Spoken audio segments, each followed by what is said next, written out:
Hello, welcome to the Pencast. Penpro Podcast. Nah, Sobat Pencast, hari ini kita sudah di episode kedua Pencast. Jadi, episode kali ini kita membahas Koas Life atau kehidupan di dunia koas.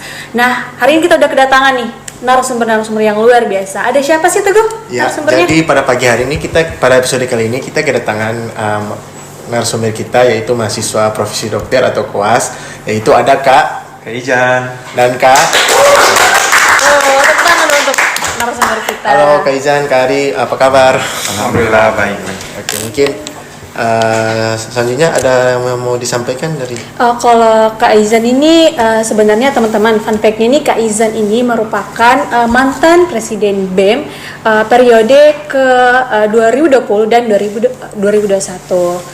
ya, dan kalau Kak Ari ini merupakan anggota BEM juga, jadi mantan anggota BEM yang dimana pernah memimpin salah satu program kerja besar, yaitu program kerja yang namanya IGB, yang pada saat itu FK Unhair menjadi tuan rumahnya. Tepuk tangan. Nah, Kak, kami ini penasaran nih Kak. Kakak ini sebenarnya asalnya dari mana sih? Apakah asli Ternate atau dari luar Ternate? Kalau Kak Izan sendiri asli dari mana Kak? Kalau saya sih asli Ternate. Kalau Kak Ari? Kalau saya dari Kabupaten Baru di Sulawesi Selatan. Oh iya.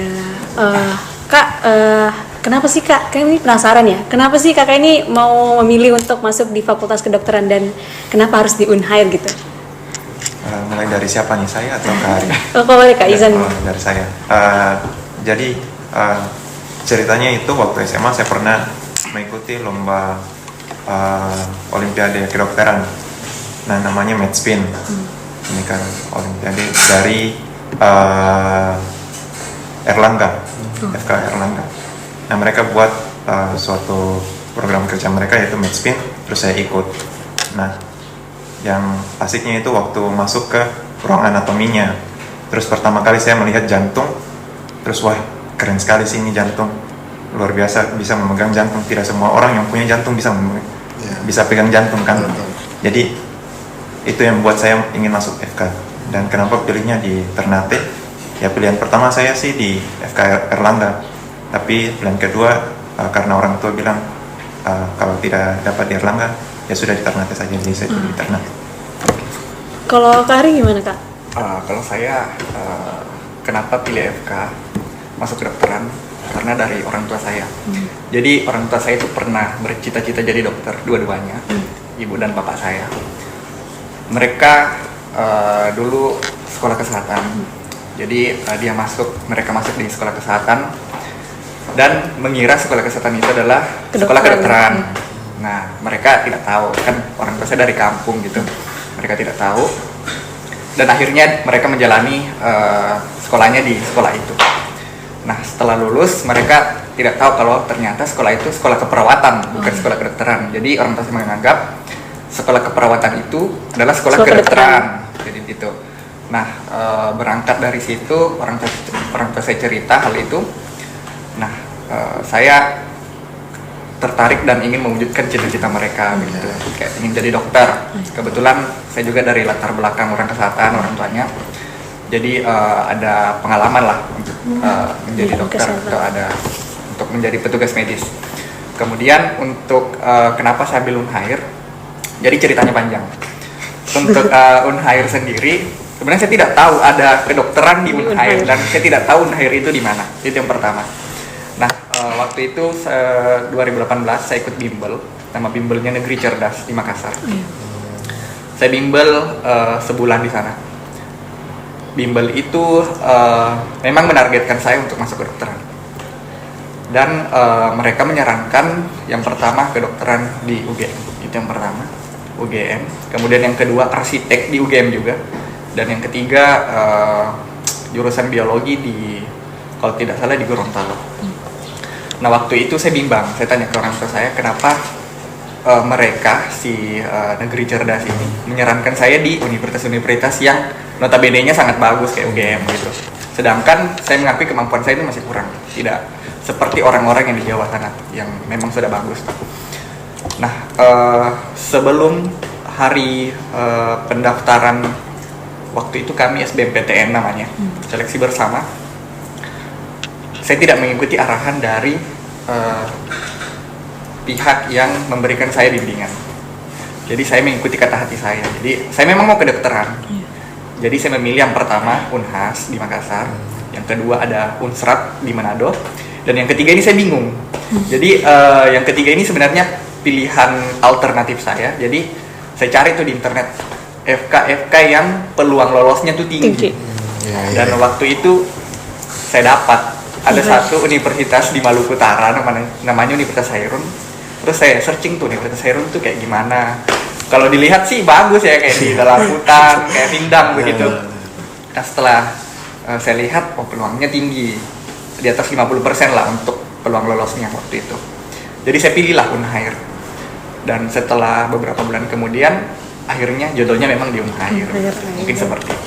Wah, luar biasa sekali jawaban dari Kak Ijan sama Kak Ari untuk pengalaman kenapa mau menjadi dokter dan kenapa pilih FK Unhair. Mungkin bisa, kalau dari saya mau tanya, kira-kira bukan suasana sih, lebih ke suka duka waktu Kak Ijan sama Kak Ari ini awal keterima di FK Unhair, kemudian jalani 1 semester, itu kira-kira suka dukanya seperti apa? Mungkin bisa dari Kak Ari terlebih dahulu. Kalau suka dukanya sih banyak. Yang pertama dari duka aja. Jadi saya datang ke Ternate itu sendiri, benar-benar sendiri, tidak ditemani bapak, ibu, tidak. Jadi saya datang di Ternate sendiri, saya tidak ada kenalan di sini. Jadi pas awal pertama kali datang langsung ke Unhair. Waktu itu datang karena ada tes kesehatan. Jadi mengharuskan kita harus datang. Awalnya saya sudah komunikasi sama pihak kampusnya apakah bisa tes kesehatan di tempat asal saya, tapi ternyata tidak bisa. Jadi harus di sini. Jadi saya datang sendiri. Nah, dukanya yaitu saya tidak punya kenalan siapa-siapa. Jadi kayak benar-benar sendiri di sini. Nah, orang yang pertama kali saya kenal di sini adalah Kasri. Kasri adalah orang yang pertama saya kenal di sini. Karena dia mungkin mengetahui logat saya. Waktu itu saya pakai logat Makassar, agak kental logat Makassarnya. Jadi dia tahu. Kebetulan Kasri juga pernah kuliah di Makassar, jadi mungkin agak akrab. Nah, setelah itu saya cari kosan. Terus dapat kosan akhirnya. Dan kebetulan di kosan itu ada teman saya namanya Tedri Aman, sama-sama koas juga sampai sekarang. Nah, itu teman pertama saya di sini. Namanya Tedri. Kemudian untuk sukanya di sini saya kira awalnya Ternate itu kayak panas gitu. Kayak NTT atau kayak gimana, kan saya tidak tahu sebenarnya. Saya tahu Ternate di Maluku Utara, tapi saya tidak tahu suasananya seperti apa. Oh, ternyata di Ternate kayak begini, cantik gitu, kayak ada lautnya, pantainya sama gunungnya gitu. Padu. Nah, sukanya itu karena orang-orang di sininya ramah. Saya kira tuh orang-orang Maluku tuh kayak keras-keras, tapi ternyata memang tampilannya di luar kayak kelihatan keras, tapi kalau dilihat hati itu kayak Hello Kitty gitu. Betul. Mungkin itu aja sih. Orangnya ramah-ramah dan baik-baik. Terima kasih Kak Ari. Kalau Kak Ijan bagaimana? Kalau saya sih dukanya sih karena tidak bisa keluar dari Ternate ya. Dan sejak dari lahir di Ternate terus mencoba keluar, dari mulai mau masuk SMP itu sudah coba keluar, daftar ke sana sini, tapi ya jodohnya di Ternate, tetap dapat Ternate. Mungkin yang senangnya itu kenapa? Karena di sini tuh guru-gurunya sih yang luar biasa, lebih berbeda sama yang mungkin ada di luar. Di sini mereka lebih friendly, lebih asik. Terus guru-guru yang ada di FK Unhair kan memang sangat luar biasa ya, bisa dekat dengan mahasiswa-mahasiswa. Lebih itu mungkin dari saya itu sih. Kalau ini Kak, kan tadi udah diceritain nih gimana waktu awal-awal di FK. Apa sih kayak mungkin ada culture shock gitu pas FK tuh, oh ternyata di FK tuh kayak gini, cara belajarnya kayak gini. Kalau mungkin dari kakak apa sih yang buat culture shock di FK tuh? Mungkin tadi kan dari Kak Ari, sekarang dari Kak Ijan. Oke, kalau culture shock mungkin dari belajarnya ya. Kalau SMA kan kita dituntut belajar dari jam 7 pagi sampai jam 3 ya. Tapi kalau FK mungkin lebih dari itu ya, dari mulai bangun subuh mungkin itu sudah bisa belajar sampai jam 10 malam atau lebih dari itu, apalagi kalau dekat-dekat ujian. Culture shocknya di situ sih. Terus mungkin yang saya shock lagi melihat praktikum histologi sih, karena Oh, ya? berbeda sekali. Abstrak sekali. Sangat berbeda sekali sama yang waktu SMA. SMA kan mungkin kita lihat bawang, itu bentuk bawang tuh kayak gini. Tapi pas terus lihat di buku biologi, bentuk sel tuh kayak gini, bentuk sel tuh kayak gini. Ternyata pas dilihat pas FK, kok kayak gini, warna pink-pink, ungu-ungu, itu luar biasa sih, berbeda sama yang waktu SMA. Oke, terima kasih Kak Ijan. Kalau Kak Ari bagaimana? Kalau saya culture shocknya di sini, yang pertama dari anatomi. Dari anatomi, saya tidak pernah menyangka bagian tubuh manusia itu bagian terkecilnya pun ada namanya. Oh iya. Kayak masing-masing itu punya nama. Dan saya melihat di buku anatomi itu kayak banyak sekali. Ini saya harus hafal atau saya harus bagaimana begitu. Itu yang pertama, culture shocknya. Kemudian yang kedua untuk culture shock di sini, memang saya sepakat sama Izan tadi, cara belajarnya. Cara belajarnya berbeda.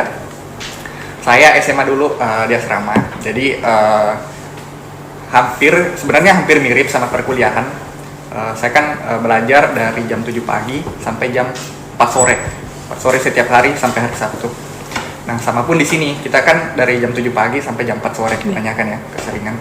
Cuman kalau di SMA kan kayak sudah ada, kita diajar begitu. Kalau di sini kan kita harus lebih mengeksplor diri kita sendiri begitu kalau di kedokteran. Jadi kayak kita harus cari tahu lagi cara belajar kita seperti apa kalau di kedokteran.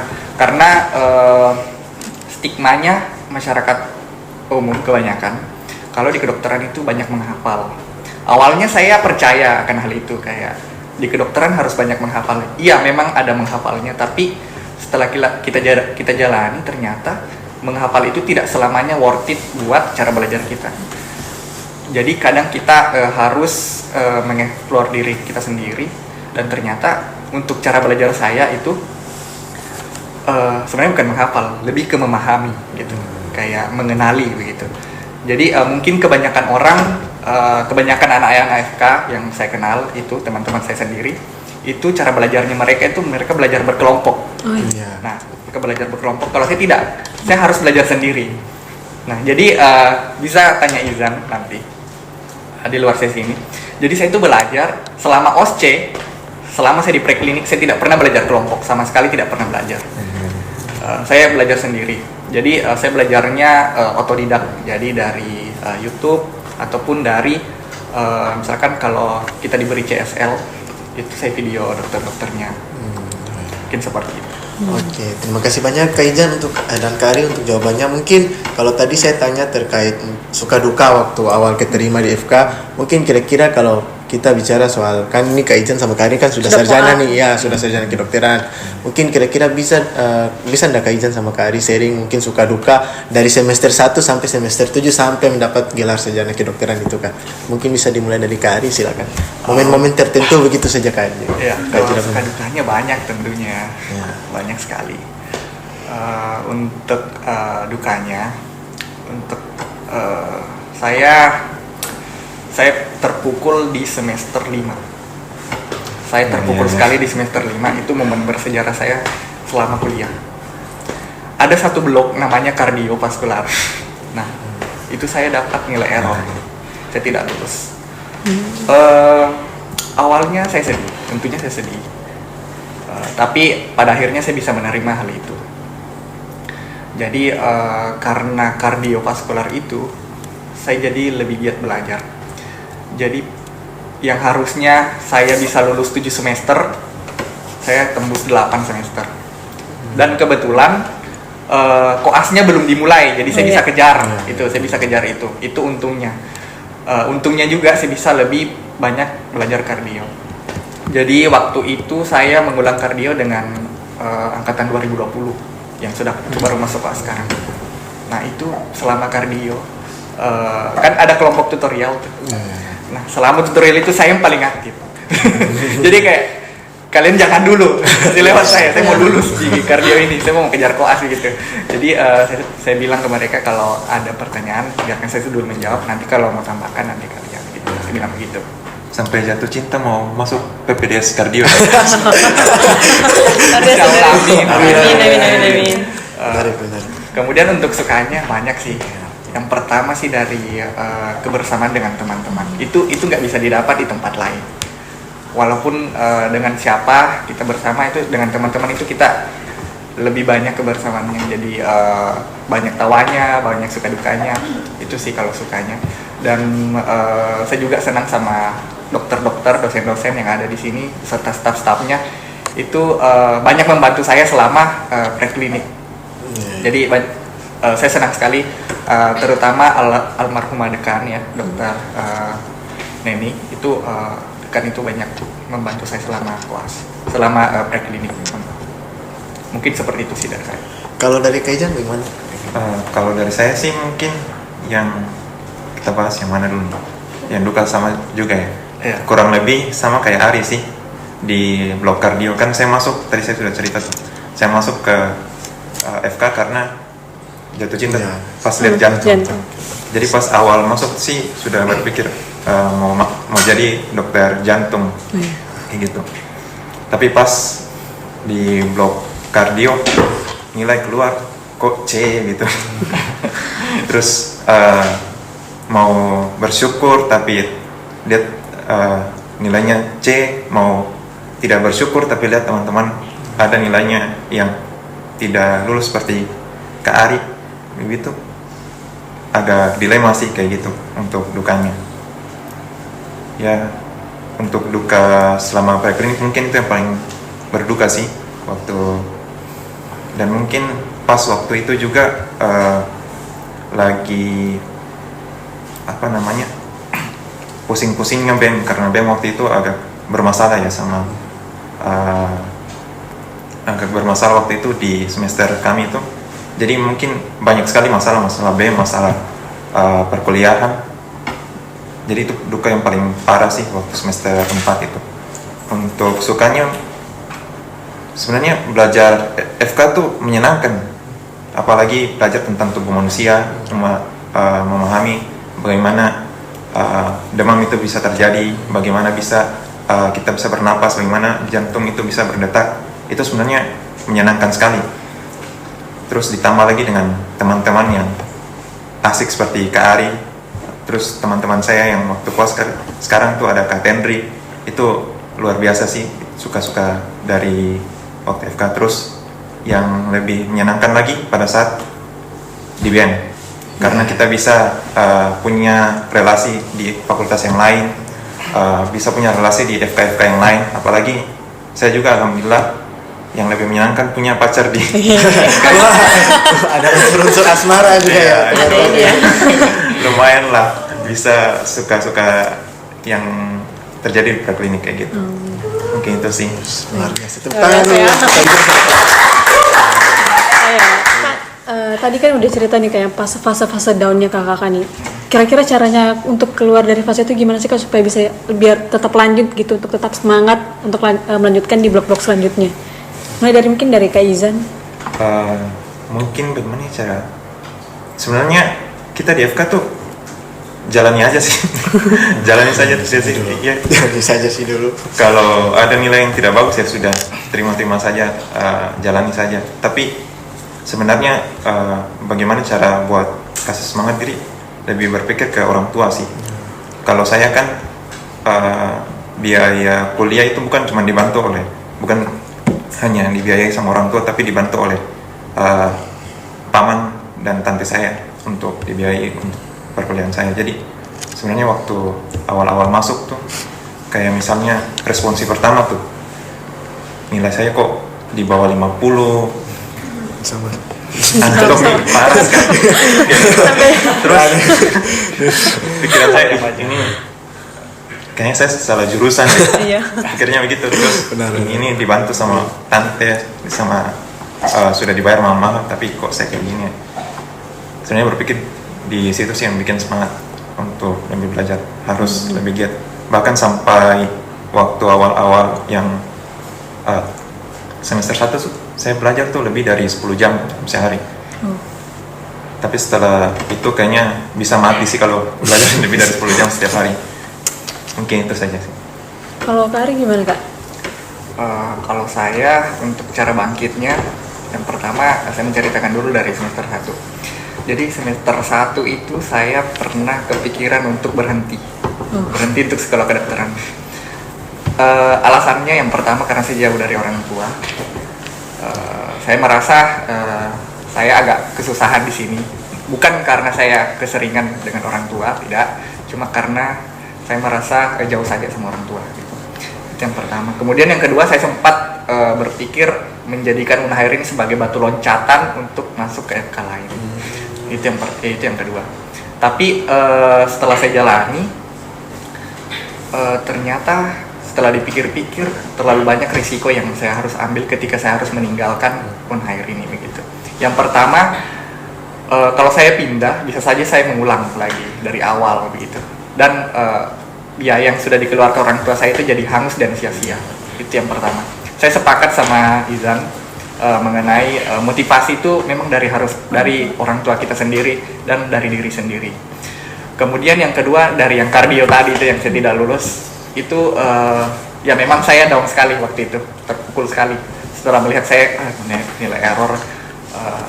Saya melihat teman-teman saya wisuda duluan seperti Izan sama teman-teman saya yang lain, tapi saya juga berpikir saya tidak sendiri, saya banyak waktu itu. Jadi saya berpikir ya udah ikhlaskan saja, kan sudah terjadi toh. Jadi yang memotivasi saya kembali itu ya saya harus lulus lagi. Kalau tidak lulus ya saya harus cari bagaimana saya harus lulus. Saya harus berusaha. Itu aja sih.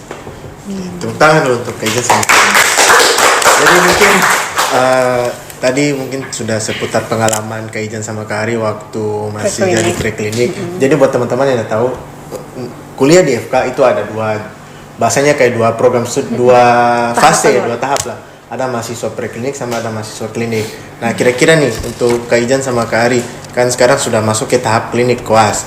Nah, mungkin bisa di-sharing atau dijelaskan ke teman-teman yang sedang menonton bahwa koas itu apa sih, Kak? Mungkin dari Kak Ari dulu, silakan. Sebenarnya definisi koas, mahasiswa pendidikan profesi dokter, itu banyak. Jadi kalau dari saya pribadi, saya melihat klinik atau koas itu sebagai tempat kita mengeksplor diri kita lebih jauh lagi. Jadi mungkin kalau yang di kuliah kita cuma dapat materinya, kita dapat skill-skillnya yang terbatas. Nah, di koas itu kita bisa belajar segalanya gitu bagi saya. Jadi kita tidak hanya dapat materi di koas, kita dapat pengalamannya dan kita dapat skillnya. Dan yang paling penting di koas itu attitude-nya. Nah, attitude dibentuk di situ. Sebenarnya dari preklinik pun attitude sudah dibentuk, tapi di koas itu attitude lebih dibentuk lagi karena kita tidak hanya menghadapi dokter, tapi kita menghadapi pasien, kita menghadapi keluarga pasien, kita menghadapi petugas lain di rumah sakit atau di puskesmas, dan kita menghadapi diri kita sendiri. Mungkin seperti itu sih. Kalau dari Kaizen? Mungkin perbedaannya ya dari preklinik sama klinik ini karena lebih ke tanggung jawab, tidak sih Ari? Ya. Tanggung jawabnya lebih besar di klinik karena kan kita dituntut untuk bisa melayani pasiennya, berbeda sama klinik yang cuma materi tiap hari. Tapi kalau klinik tuh bisa tanggung jawab, datang pagi harus follow up, kemudian harus tanggung jawab bahwa pasien ini misalnya keadaan umumnya itu turun, ya kita harus tanggung jawab. Tidak tidur ya tidak tidur untuk follow up itu pasien sampai memang betul-betul dia jatuh ke keadaan dari yang tidak baik ke yang baik kayak gitu. Itu yang tanggung jawabnya sih yang lumayan berat. Sama sebenarnya ada beberapa orang yang menganggap bahwa semakin tinggi dari preklinik ke klinik itu mereka bangga ya sudah pakai Snelly, padahal sebenarnya itu beban yang cukup berat ya. Apalagi kita tuh paling sering kalau sudah tidak ada dokter tuh paling sering buka Snelly kenapa? Karena itu kayak berat sekali untuk pakai Snelly untuk terus dianggap untuk bisa paham semua penyakit tuh. Itu sebenarnya beban yang cukup berat. Jadi kadang orang berpikir pakai Snelly ini sudah lebih jago, lebih bisa semua penyakit. Sebenarnya itu tidak bisa sih kayak gitu. Tapi kita harus berpikir bahwa ini tanggung jawab yang besar. Kita harus melayani pasien bagaimana dia itu bisa betul-betul sembuh, ada di tangan kita, bukan malah ada di tangan kita malah kita jatuhkan dia ke keadaan yang lebih buruk kayak sampai meninggal. Jadi Isnil ini kayak ada beban moralnya sebagai dokter ya, rasanya harus kuat ya. Oke, sebelum kita lanjut bincang-bincang, mungkin ini ada minuman Kak, bisa diminum silakan. Mungkin sudah serak dari Sudah serak nih tadi belum minum ya. Jadi buat teman-teman udah tahu ini minuman dari Pergi Boba ya. Ya, Oke. ini. Jadi Pergi Boba ini merupakan salah satu kedai minuman yang terhits lah di Ternate. Ini nih boleh dicoba dulu Kak minumannya. Ya.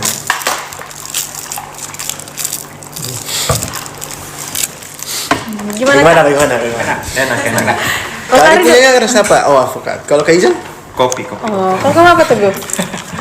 Ini mango tea. Oh, aku peach tea. Jadi ini coba dulu ya guys. Mungkin kalau teman-teman yang nonton tertarik mau coba minuman dari Pergi Boba, bisa yang berdomisili, khususnya berdomisili di Ternate, bisa kunjungi Pergi Boba beralamat di Mangga 2. Atau nanti boleh di search di Instagramnya. Ada nanti di Instagram di Pergi Boba. Iya. Mungkin bisa kita lanjutkan untuk bincang-bincangnya lanjut ya, Kak, ya. sambil minum aja enggak apa-apa supaya relax. Silakan. Berarti kalau misal kita preklinik nih, berarti nanti harus koas dulu atau boleh nggak ambil koasnya gitu Kak? Kalau menurut Kak Ari gimana Kak? Setelah kita menjalani preklinik sudah wisuda, kita dihadapkan oleh dua pilihan. Yang pertama, mau melanjutkan dan atau tidak melanjutkan. Karena ya sama, preklinik kita mengeluarkan biaya lagi kalau klinik. Ya. Dan biayanya pun hampir sama besar kita preklinik, dan itu menjadi sebenarnya bukan beban sih, tapi lebih ke kita kasihan sama orang tua kita kayak. Kalau saya sekolah lagi, apakah saya bisa bertanggung jawab atas apa yang mereka sudah keluarkan selama ini? Itu yang pertama. Kemudian yang kedua, kalau saya tidak lanjut, mereka akan kecewa. Gitu. Dia sudah membiayai saya, tapi tidak melanjutkan gitu. Itu dilemanya. Jadi mungkin banyak ada beberapa teman-teman saya yang tidak melanjutkan koas, bukan karena dia tidak mau, cuma mungkin karena hal-hal lain seperti itu. Mungkin ada juga yang tidak melanjutkan koas karena passionnya di kedokteran bukan passionnya dia gitu. Jadi kalau saran saya bagi teman-teman yang masih menjalani preklinik, kalau bisa sudah menjalani preklinik itu dilanjutkan saja kliniknya. Masalah rezeki itu pasti akan selalu ada. Sudah banyak kok beasiswa sekarang yang bisa membantu mahasiswa-mahasiswa klinik gitu. Kemudian yang paling penting motivasi kita. Jadi kita punya motivasi masuk ke kedokteran itu untuk apa? Dan setelah jadi klinis pun tidak semua orang jadi dokter gitu. Ada yang terjun di penelitian, ada yang jadi klinisi, ada pun yang jadi anggota dewan kebanyakan. Mungkin seperti itu sih kalau dari saya. Mungkin kalau berarti Kak kalau habis koas tuh udah langsung dapat gelar dokter ya? Atau kita ada tahapan lain lagi untuk dapat gelar dokternya? Kalau dari Kak Izan gimana? Untuk mau mencapai sampai dapat gelar dokter kan sebenarnya beberapa tahap tuh. Pertama preklinik, setelah itu kita wisuda dapat gelar SCAT, setelah SCAT koas selama 2 tahun ya kalau di FK Unair selama 2 tahun. Terus setelah selesai itu kalau lancar-lancar ya. Kalau masih ada mengulang minggu dan lain-lain pasti akan bertambah waktunya untuk koas. Terus setelah itu harus ujian UKM PPD. UKM PPD itu ada OSCE sama UKM PPD CBT. Nah, itu kalau lulus baru bisa dapat gelar dokter. Jadi sebenarnya perjalanannya masih panjang sih untuk dapat gelar dokter kayak gitu. Berarti emang sekitar ya kurang lebih 6 tahun lah ya Kak baru bisa dapat gelar dokternya ini. Ya, kurang lebih 6 tahun.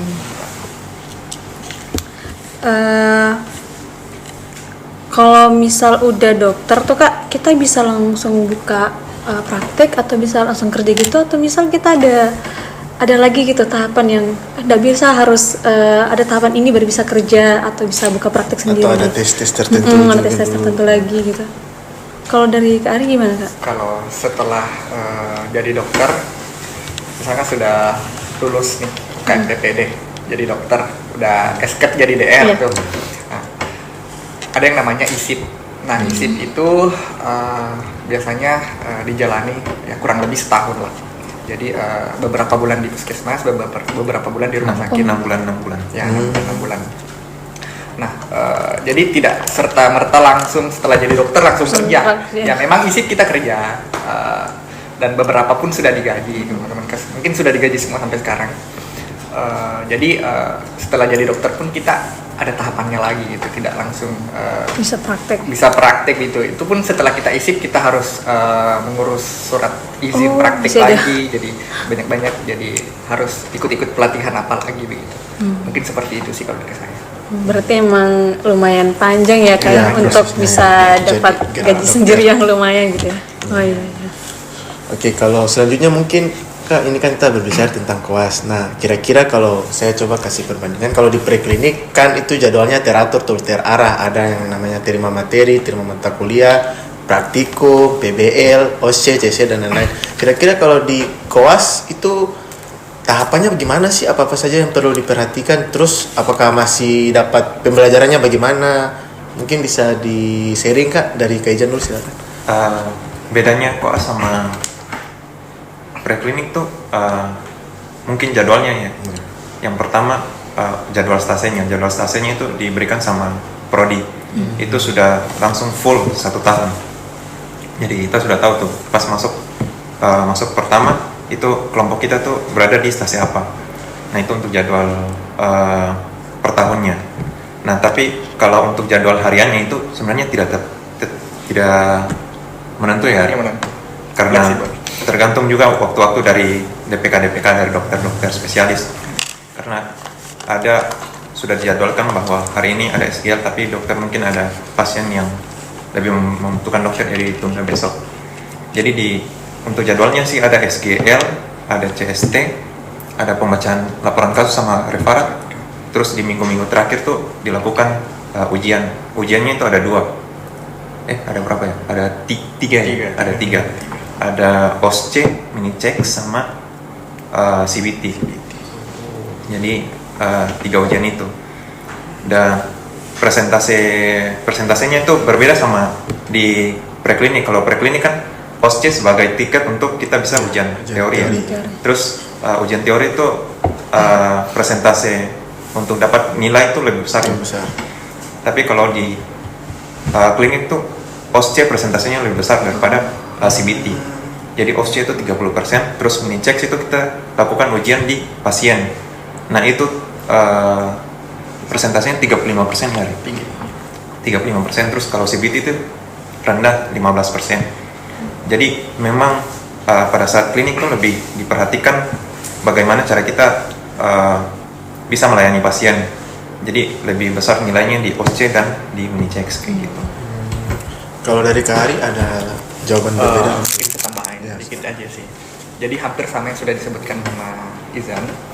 Jadi kalau di preklinik kan sudah dijadwalkan tuh minggu-minggu sekian sudah OSCE, perkuliahan tiap hari dapat materi kayak gini. Nah kalau di klinik di koas itu fleksibel. Jadi bisa saja minggu pertama yang harusnya jadwalnya kita SGL bisa saja pindah ke minggu kedua. Nah untuk ujiannya sendiri itu sudah dijelaskan sama Kak Izan tadi. Cuma saya menambahin aja kalau beberapa departemen atau hampir semua departemen, jadi ada namanya pre-test atau post-test. Nah sebelum masuk mulai stase kita biasanya diberikan pre-test. Jadi pre-test itu bertujuan untuk mengukur untuk mengukur sejauh mana pemahaman kita tentang stase yang akan kita masuki begitu. Nah nanti setelah pre-test di akhir nanti ada post-testnya untuk melihat lagi sejauh mana kemampuan kita sudah menerima materi atau pelajaran di dalam stase tersebut. Kemudian untuk penilaian lain ya yang tidak ada di luar yang sudah di list tadi sama Izan. Jadi misalkan sepintar apapun kita gitu, misalnya kita dapat 100, 90, 95, 80 ataupun nilai berapapun itu, tapi kalau attitude kita nggak bagus tetap dikali 0. Itu sih kalau dari saya.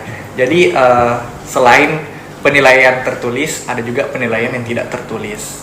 Mungkin seperti itu aja. Oh berarti di koas nih untuk penilaian sikap dan perilaku tuh sangat diperhatikan juga ya. Oke, mungkin tadi Kak Ijan sempat bilang namanya mini checks yang dimana di preklinik itu nggak ada. Di preklinik kan cuma ada koas sama ujian teori. Kalau di koas itu ada mini checks. Kira-kira mini checks itu apa sih dari Kak Ijan? Jadi sebenarnya mini checks tuh mirip seperti OSCE, tapi bedanya itu mini checks kita lakukan di pasien langsung. Jadi tergantung dokter. Misalnya kita dapat penguji dokter A itu pasti pilih dari pasien-pasiennya. Entah itu pasien yang dari poli atau pasien yang sedang dirawat inap atau pasien yang sedang direncanakan untuk operasi. Kalau untuk stase beda tuh biasanya mini checksnya pasien yang mau direncanakan untuk operasi. Kayak gitu. Nah, jadi bedanya sih itu langsung di pasien. Jadi mulai dari anamnesis, pemeriksaan fisik, pemeriksaan penunjang apa yang nanti kita tawarkan ke pasien, terus sampai terapinya dan prognosisnya itu kayak gimana. Nah itu ujiannya langsung di pasien. Jadi di depan pasien tuh dokter ikut kita untuk anamnesis pasien tuh kayak gimana, ya anamnesis pasien kayak gimana, terus pemeriksaan fisiknya kita kayak gimana. Nah setelah itu kita ke ruangannya dokter, terus diuji tuh di situ. Kira-kira pemeriksaan penunjang apa yang kita tawarkan ke pasien tersebut, terus terapi apa yang kita berikan di pasien-pasien itu. Jadi perbedaannya itu sih langsung di pasien untuk ini checks. Kalau dari Kari kira ada jawaban berbeda silakan. Sama aja sih sama kayak gitu, hampir seperti itu. Berarti emang beda ya Kak antara preklinik sama koas. Nah, kalau beda kayak gini Kak pasti ada masa-masa peralihan lah ya. Kira-kira cara kakak ini untuk menghadapi koas tuh mungkin ada proses-proses tertentu atau ada persiapan khusus lah untuk menghadapi koas nih. Mungkin kalau dari Kak Ari gimana Kak? Setelah preklinik ya, sebelum masuk koas. Untuk persiapannya sih, kalau dari pengalaman saya, yang pertama sebelum saya koas itu saya gugup sekali. Waduh, saya merasa bodoh sekali waktu itu. Aduh, saya tidak tahu apa-apa nih, nanti saya dimarahi atau gimana. Pokoknya kita jadi overthinking sebelum masuk koas itu, yang membuat kebanyakan anak-anak jadi takut masuk koas. Tapi setelah kita jalani, sebenarnya tidak semenakutkan itu. Malah menyenangkan. Malah menyenangkan sebenarnya. Lebih menyenangkan jadi koas. pengalamannya tuh lebih banyak Di koas ya? Iya, banyak mahasiswa koas yang mengatakan koas itu indah untuk dikenang tapi tidak untuk diulang. Seperti itu. Jadi untuk persiapannya sih ya siap mental aja sih kalau dari saya. Berarti mentalnya harus kuat Ya, kalau mentalnya udah kuat ya semua aman-aman aja sih. Mungkin seperti itu. Kalau kayak Jen gimana Kak? Mungkin ada tahu-tahu kayak kursus atau apa gitu? Kayaknya untuk kursus tidak ada sih. Tapi masa peralihan mungkin kita berdua kan dari awal masuk klinik kan sama-sama tuh. Jadi stase pertama yang kita masuk tuh kan jiwa. Nah itu waduh overthinking sekali sih, karena biasanya kan waktu preklinik pasti kita lakukan anamnesis kan di probandus ya. Jadi itu kan pertanyaannya kan sudah di setting. Tapi ini stase pertama masuk ke jiwa gitu.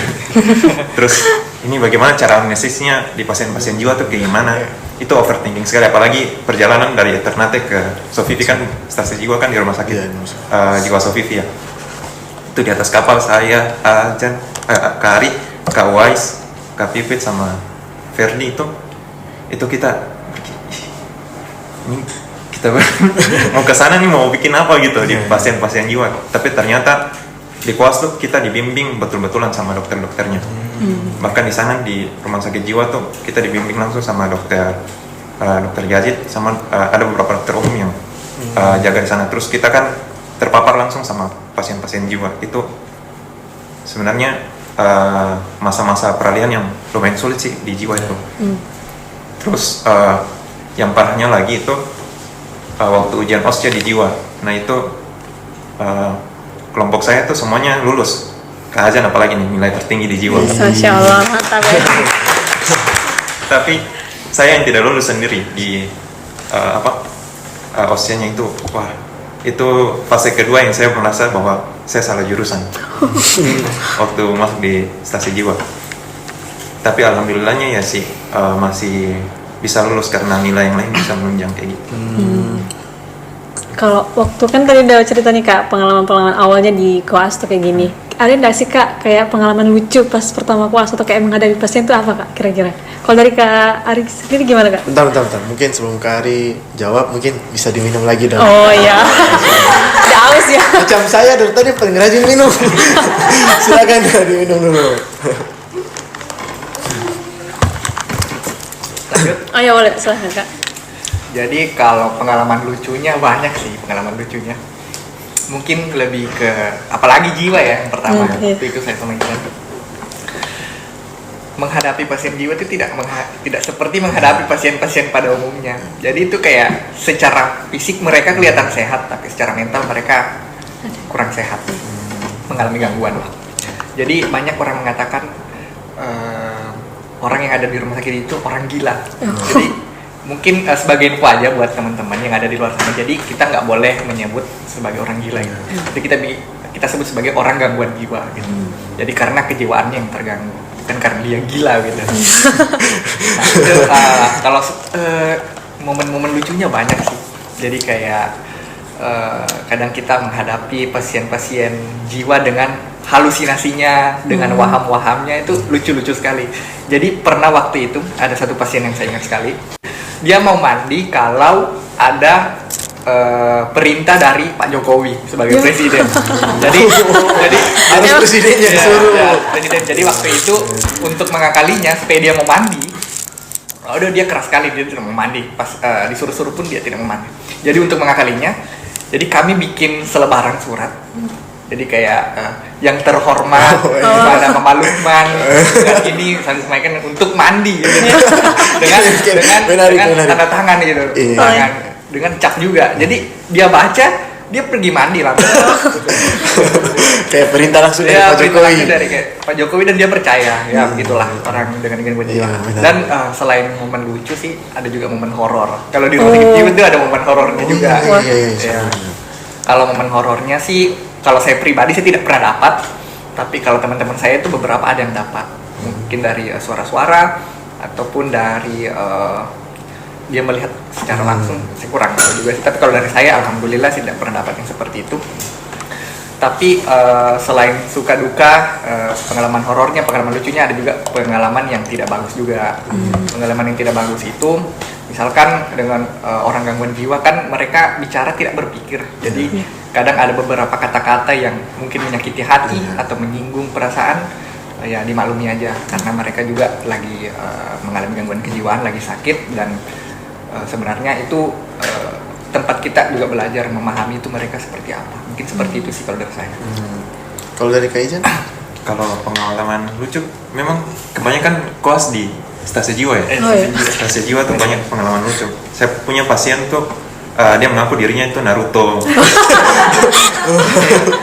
menarik. Punya ya dia mengaku dirinya bahwa dia itu Naruto. Terus ada juga Lado. Iya. Mengaku Lado. Mengaku dia adalah Lado. Lado tuh ular. Saya punya Lado gitu, terus dia goyang-goyang gini. Ya Lado. Pokoknya lucu-lucu deh, waham-waham pasien-pasien jiwa di sana.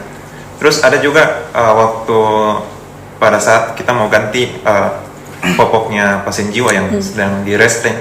Jadi kalau pasien jiwa yang lagi agitasi atau lagi betul merontak nih, nah itu di restrain, diikat kaki sama tangannya. Nah jadi yang ganti popok itu sebenarnya petugas kesehatan gitu. Jadi kita menawarkan diri ke kakak-kakak perawat buat sama-sama mau bantu ganti popok di pasien itu. Pas mau ganti popok, dibuka tuh popoknya, terus tiba-tiba dia kencing. Laki-laki. Jadi itu semuanya tuh kena pipis dari pasien jiwa. Tapi sebenarnya itu yang bisa jadi kenangan yang seru sih pada saat koas. Terus yang lucu lagi tuh pada saat tingkat 2 waktu di ANES. Saya sama teman saya Tenri. Waktu itu pasien mau dilakukan operasi appendektomi, pasien APP. Nah itu kan harus di biospinal. Nah biospinal itu efek sampingnya setelah diberikan biospinal itu akan terjadi shock neurogenik. Nah jadi tekanan darah akan turun. Nah saya tahu nih pasiennya lagi shock neurogenik, itu masih minggu pertama, tapi karena kegoblokan saya sudah lihat tekanan darah pasien turun. tapi pasien belum diberikan obat premedikasi. Obat premedikasi itu diberikan ondansetron sama dexamethasone. Itu sebelum dilakukan pembiusan biasanya. Nah, tender ini dia keluar dari ruang OK. Habis itu dia masuk, dia lihat ada obat premedikasi yang belum diberikan. Terus dia bilang ke saya, Jan, ondan belum diberikan. Terus dokter Anes nih lagi cari obat untuk kasih naik tekanan darah. Itu ephedrine. Dokter lagi cari ephedrine ini di mana? Terus saya sama Tenri kasih, dok, ondan dok. Terus dokter bilang, apa itu? Ondan dok. Kenapa ondan? Belum dikasih dok. Tidak, dokter cuman begini tidak. Nah sudah tuh selesai itu dokter kontrol tekanan darah pasien, dikasih ephedrine, tekanan darahnya naik lagi. Terus dokter panggil kita bertiga, itu waktu jaga di OK, saya, Tenri sama Kak Andin. Dipanggil, terus ditanya, kalian tahu pasien tuh tadi kenapa? Terus gobloknya saya tuh dengan percaya diri saya bilang, shock neurogenik dok. Nah, terus kenapa? Kenapa shock neurogenik? Kenapa shock neurogenik? Itu terus dokter bilang, itu kalau tidak kita tangani secepatnya, pasien pasti akan jatuh ke keadaan yang lebih buruk. Pasti itu kita naik ke atas meja untuk lakukan RJP. Ini pasien sudah shock, begitu kalian di sini mau kasih masuk ondan. Terus saya sama Ten, astaga, goblok sekali kelas. Kayak gitulah. Setelah itu kami coba untuk membangun image lah ke dokter lebih baik untuk cari kesembuhan.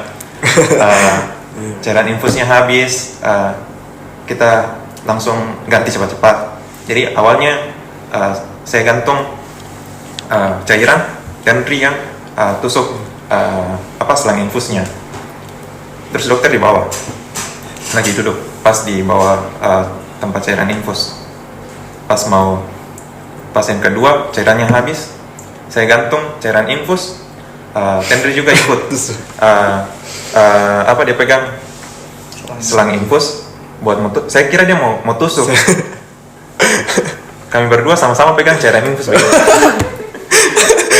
Jadi selangnya itu jatuh ke celananya dokter. Jadi bangsa, terus dokter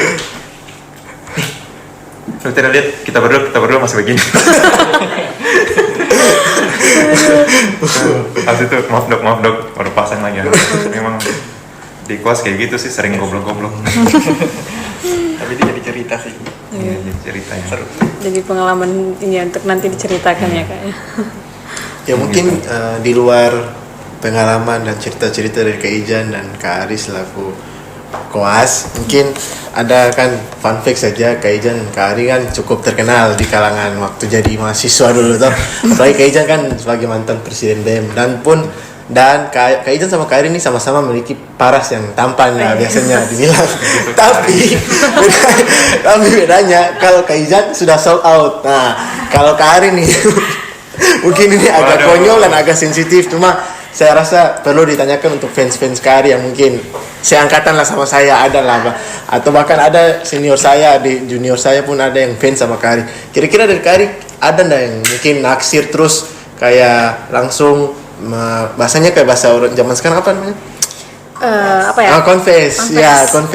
Terus bagaimana tuh Kak Ari? Kira-kira ada pengalaman yang terkait hal-hal begitu atau enggak? Ada sih. ada sih, cuma ya bagaimana ya menanggapinya ya. Sebenarnya saya orangnya agak kebingungan sih menghadapi hal-hal seperti itu. Kayak ya sudah, kayak kalau orang suka sama kita ya berarti alhamdulillah lah gitu. Cuman ada beberapa yang mungkin ini di luar dari topik ya. Bentar. Kak Ari udah punya pacar atau belum ya? Bahaya nih kok. Soalnya saya bisa dilanjutkan silakan. Jadi itu kayak ya ada beberapa, bukan dari yang hire sih, saya bingung loh.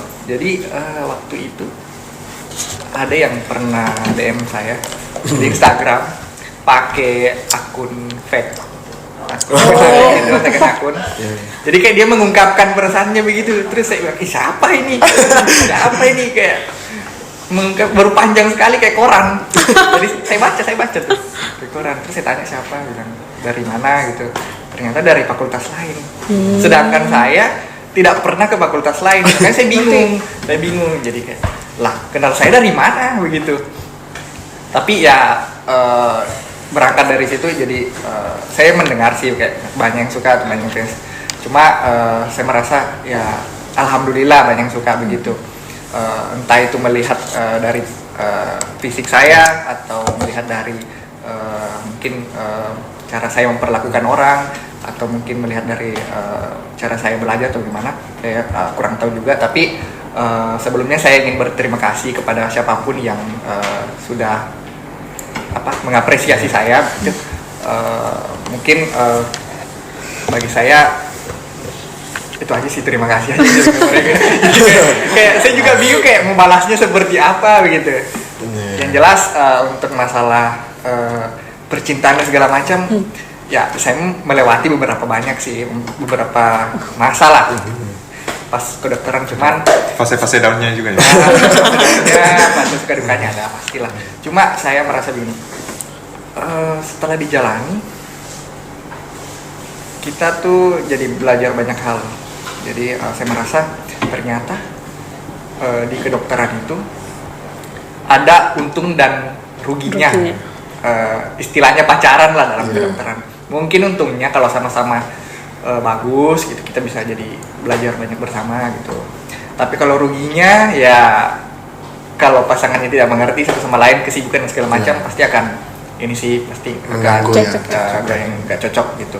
Jadi seperti itu aja. Jadi kalau saran saya mau pacaran atau tidak selama masuk kedokteran ya terserah kalian begitu. Yang penting kalian sanggup menjalaninya. Kalau tidak sanggup ya nggak usah gitu. Ini begitu aja sih.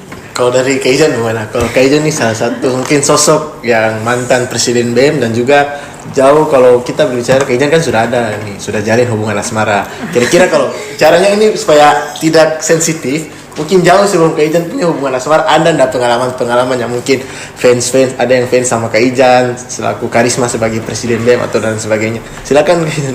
Kayaknya saya tidak tahu ya ada fans atau tidak. Saya cuma tahu ada beberapa orang yang tidak suka mungkin sama saya. Itu lebih pasti ada sih. Itu saya lebih tahu sih. Kalau yang fans itu jujur saya tidak tahu kalau misalnya bagaimana cara menjalani hubungan jarak jauh ya. Kalau saya kan LDR. Ya, menarik. Silakan. Biasanya sih kalau saya sama pacar saya tuh harus punya satu tujuan sih. Kayak misalnya tujuan kita sih apa gitu. Terus kalau mau serius ya betul-betul serius. Harus apa yang kita betul-betul mau kerjakan. Jadi misalnya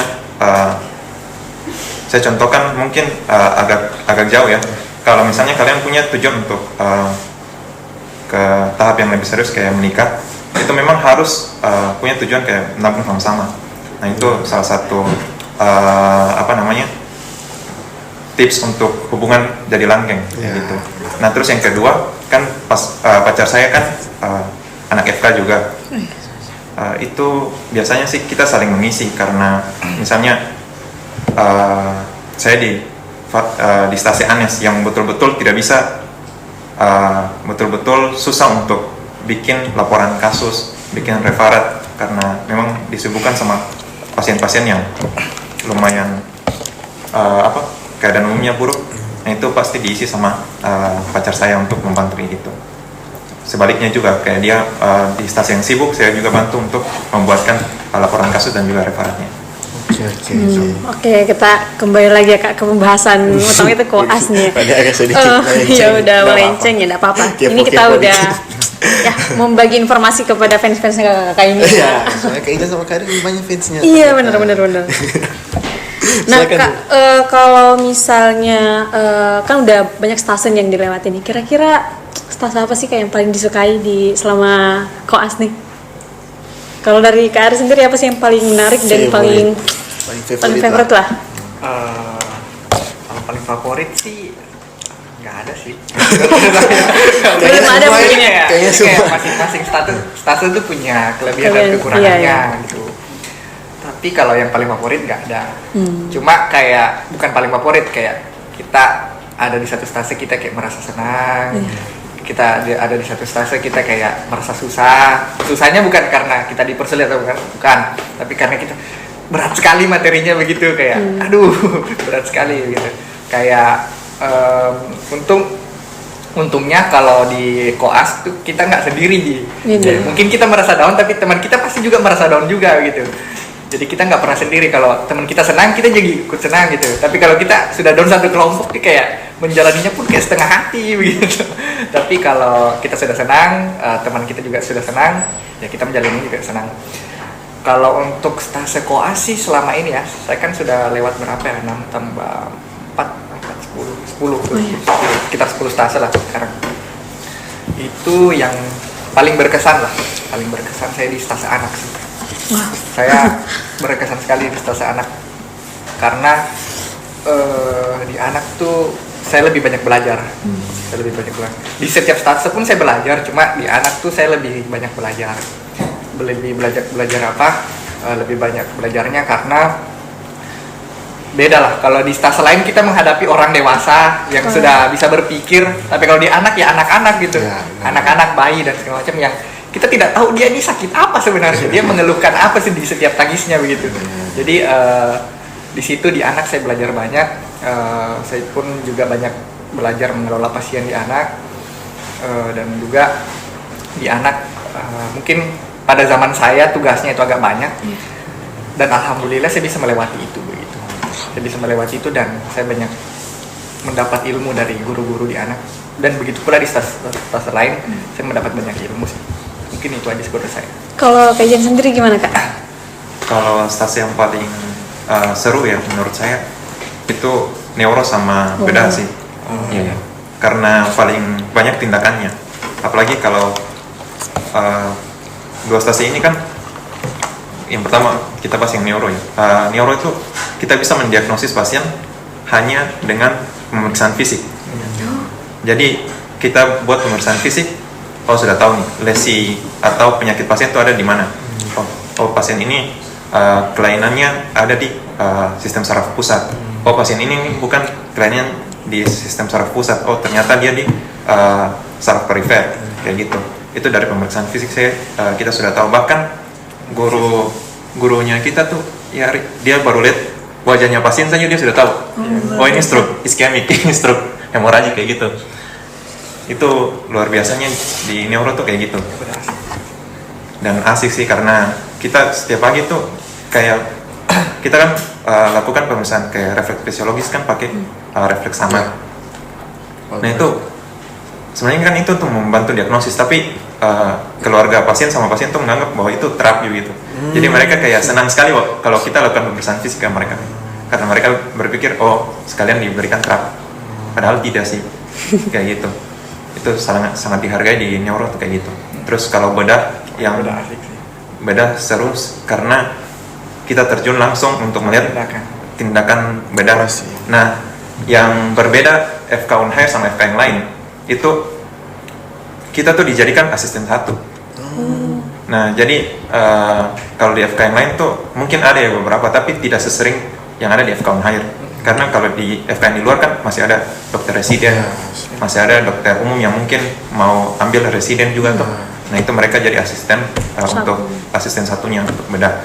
Nah tapi kalau di FK Unhair murni betul-betul koas yang jadi asisten satu. Dan kita betul-betul membantu dokter untuk melakukan operasi. Itu salah satu privilege yang luar biasa ya Rik. Kayak gitu sih. Ya mau nambahin juga bedah asik sih, karena asiknya apa? Tidak semua orang bisa masuk di ruangan Oka. Iya gitu. Langka. Jadi kayak masuk di ruangan itu suatu kebanggaan. Seperti itu sih. Oh ya. Dokter-dokternya juga ya. Asik sekali. Asik sekali. Penata-penatanya, perawat-perawatnya. Terakhir nih Kak, kan udah lewat stase nih. Kira-kira udah ada rencana Kak untuk spesialisnya kira-kira ambil ini deh karena udah suka stase ini gitu. Kalau dari Kak gimana Kak? Kalau saya awalnya saya mau ambil kardio jantung. jantung. Saya mau ambil kardio jantung karena ya itu dari nilai error saya. Saya mau lihat kayak jantung tuh sesusah apa sih, kardio itu sesusah apa sih. Jadi saya mau challenge diri saya. Tapi setelah saya koas, saya jadi berpikir banyak hal. Ternyata di ilmu-ilmu lain asik begitu. Kayak banyak yang bisa dijadikan pilihan. Jadi ada satu guru saya pernah mengatakan, kita bisa bermimpi setinggi-tinggi langit sesuai dengan mimpi kita, tetapi nanti kalau kita sudah terjun di lapangan, di daerah-daerah, pilihlah ilmu kedokteran yang tidak ada di daerah tersebut, begitu. Jadi kayak kita boleh bermimpi, tapi pilihlah yang lebih diprioritaskan oleh masyarakat, realistis aja sama yang ada di daerah tersebut. Mungkin seperti itu sih. Kalau Kaijen mungkin udah ada nih rencana ambil spesialis ini nih, gitu. Kalau saya sih waktu tingkat pertama sangat tertarik sama neuro, apalagi diajarkan sama beberapa DPK yang luar biasa. Mereka sampai memberikan apresiasi ke kita tuh, sampai kalau kita sudah visit pasiennya, dokter tuh sudah tidak perlu visit begitu. Dia bilang, saya sudah percaya pemeriksaan kalian tuh pasti benar, kayak gitu. Sampai privilege-nya kayak gitu sih. Jadi tertarik juga karena neuro tuh bisa kita mendiagnosis pasien tanpa harus dilakukan pemeriksaan penunjang kayak gitu. Memang gold standarnya dilakukan pemeriksaan penunjang, tapi bisa kita mendiagnosis tanpa dilakukan pemeriksaan penunjang. Nah itu untuk neuro. Tapi pada saat naik ke tingkat 2 ternyata bedah tuh lebih seru ya. Bedah lebih seru, jadi mungkin ya di seputaran bedah uro mungkin. Uro, oh ya, luar biasa ya. Tantangan Nah, Sobat Penkes, kita udah di penghujung video nih ya. Udah selesai pertanyaan-pertanyaannya, kita udah dapat informasi-informasi yang banyak banget dari kakak-kakak koas kita. Mungkin itu saja dari kami ya teman-teman. Mungkin lebih dan kurangnya mohon dimaafkan. Sampai jumpa kembali di video selanjutnya. Terima kasih juga kepada kakak koas. Makasih banyak, Kak.